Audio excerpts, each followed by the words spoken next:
Hi, this is Amber for the A-Team. Today we're going to talk about Gmail labels.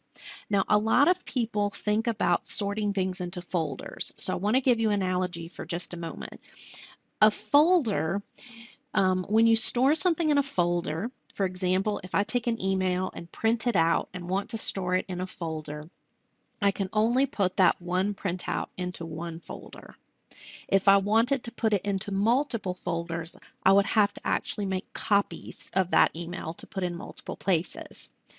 The reason I explain it this way is that the folders in Gmail are actually called labels, and they're called labels for the distinction of I can actually put multiple labels on one thing without actually storing them in folders. So they're able to go in more than one place. So we're going to talk about labels, and we're going to start by looking at this left-hand side of your mailbox and going through some of the things that you see there. The first thing you're going to see is your inbox, and we've talked about that before. That's where your mail is going to come into when you receive a mail from someone. When you send a mail to someone, it's going to show up in your sent label. So if you want to see things that you have sent, if you click on sent, one of the things that you'll notice is they all say to because you've sent something to a particular person. So inbox is where the mail comes in, sent is where you're sending it to someone else.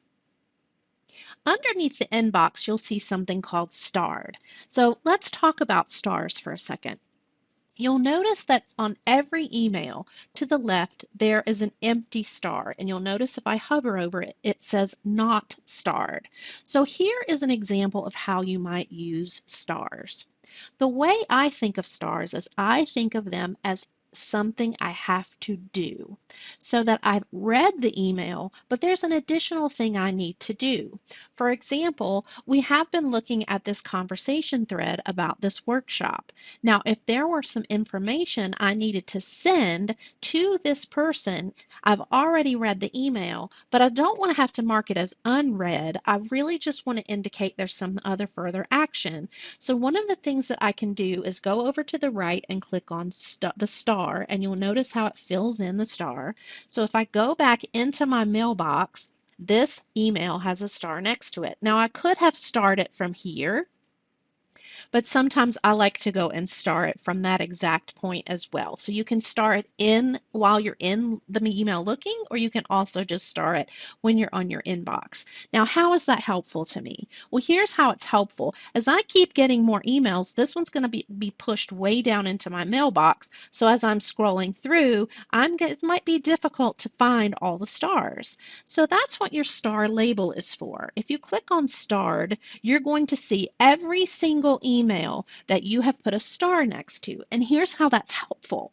Now, again, I said you could use stars however you like to, but I like to use mine as tasks.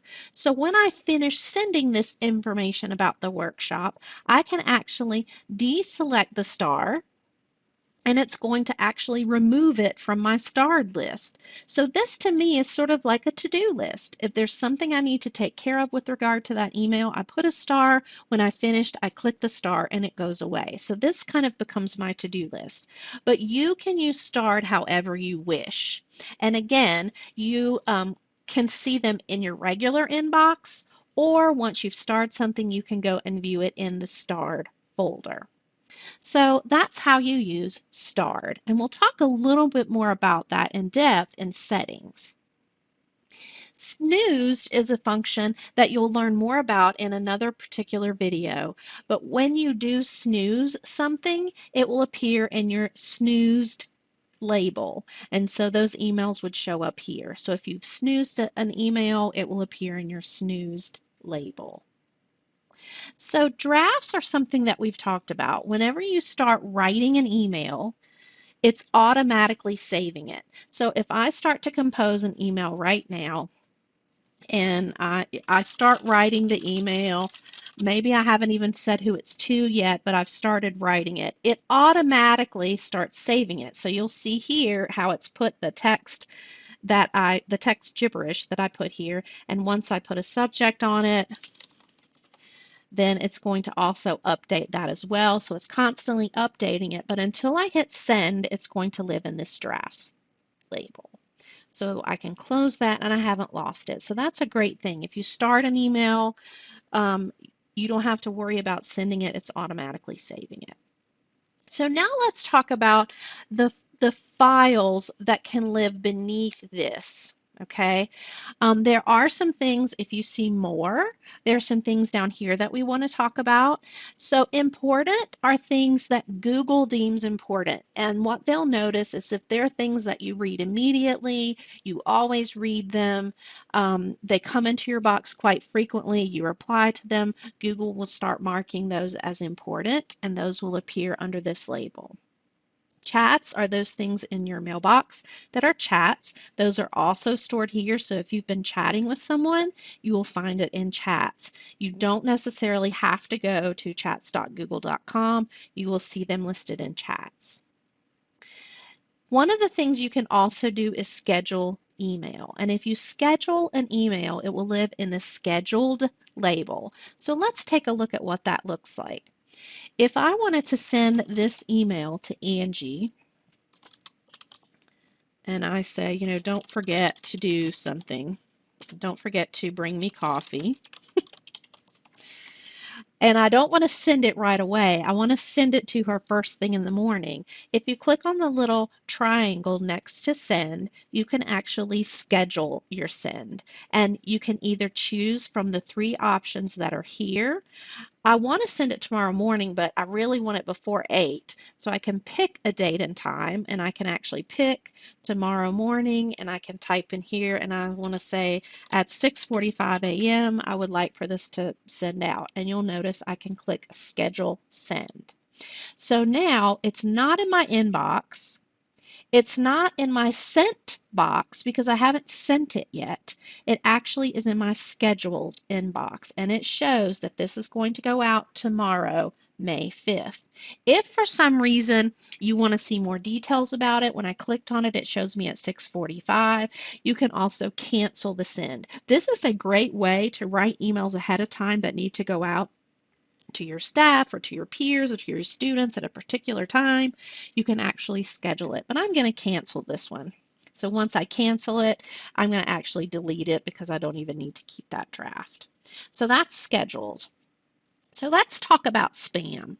Spam, you'll notice I don't have any spam in here. Poor little Jane Doe has no spam. If you do have spam, it will live in this folder. Now, I'm going to give you a really important suggestion here. You'll notice that I had to actually click on more to find my spam, but I would like for my spam to be visible without me having to click on more. So what you can do is you can click and hold on the word spam and notice how it's like a little fist, and I can actually move my spam folder up to the top. And what will happen is you're going to get numbers next to it, just like drafts has 24, media has 5. You're going to get numbers next to it. Whenever you see items that have gone into spam, you do need to click on it and take a look, because every so often you might have a legitimate email that gets sent to spam for various reasons. So you can briefly look over them. If there's something in there that's legitimate that for some reason was marked as spam, you can mark it as not spam. But if there are items in there that are truly spam, you can click the Select All button when you've selected them all and delete, and that will permanently delete them. You don't have to do that, but I like to keep my spam box clean and check it every day so that I can make sure I'm not missing something that was inadvertently sent to spam. So now let's keep going down your list. You'll see that there's a trash, and there's going to be a specific video on trash, but I do want to mention to you that anything you throw away will go into the trash. So now let's talk about these other items. You see where I have FileZilla, I have one called Media. You may not see that, and that's because you can actually customize the labels in your mailbox. So let's say, for example, I have this email about workshop information, and I really want to create a label that's just for workshops so I can find those all together in one place. So what I will do is I'll open up the More, and down at the bottom you will see Create New Label. So I'm actually going to create new label, and call this workshops. And you can nest it so that you can have kind of a hierarchy, but I'm not going to nest right now because I only have a few. So I'm going to click create. So that actually created a workshops category here. You'll notice there's no number next to workshops because I haven't put anything in there yet. But this one that's about workshops, I would like to label it workshops. So when I select the email, you'll notice at the top there's a little thing when you hover, it's labels, and it matches that same shape that's over here. So I can actually click on that and find my labels, and there's my workshop label, and click apply. So now what you'll notice is there's a little gray tag that's living on that email. So even if I open it, it's going to show up at the top. It's in the inbox label, and it's also in the workshops label. So that means if I want to see all my emails about workshops, I simply click on workshops and I can find them there quickly. That is a great way to try to keep things organized. But let's say I also might be looking for that information since this was about CEUs or credits. Maybe I also want to create a label called credits because I might be thinking about CEUs when I'm looking for this email. So I can also, while this is open, go up to labels again and notice I have a create new here. So you can go over here to the left and create new there, or you can go up to the top while you're in an email and create from here. So I'm going to call this CEUs, and I'm going to click create. So now this has two labels. Notice, remember that analogy I gave at the beginning, how an item can only go into one folder, but with labels, you can put one thing in multiple places. So I have this one email thread in the inbox, in CEUs, and in workshops. So no matter what I click on, I'm going to find that workshop information if I go to workshops, if I go to CEUs, or if I go in my inbox. So it's a quick way to identify something in your mailbox.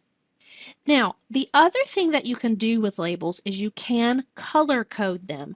A lot of people really find organization is totally related to color organization. So if I wanted to make sure that my workshop stood out, I can actually make the workshop label a color. There are some custom color options, but there are some that are already here. So let's say for workshops, I think about this kind of a aqua color. And so you'll notice it also changed that little box that went from gray to blue. So if I open it, I can also see it has the workshops label. And over to the left, the little icon for the label is that color. So that's something that really helps me see that one is about workshops. You can color code any of them by going to the three dots next to it and changing your label color. Now, that makes it super easy to keep your emails organized when you are using those labels to help you. Now, here's the last tip.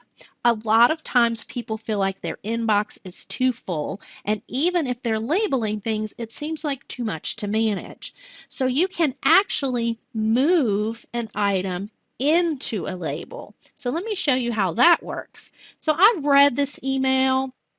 I'm finished with it. I've done the tasks that are associated with it. I don't want to delete it, but I would really, really like it if it were not in my inbox anymore.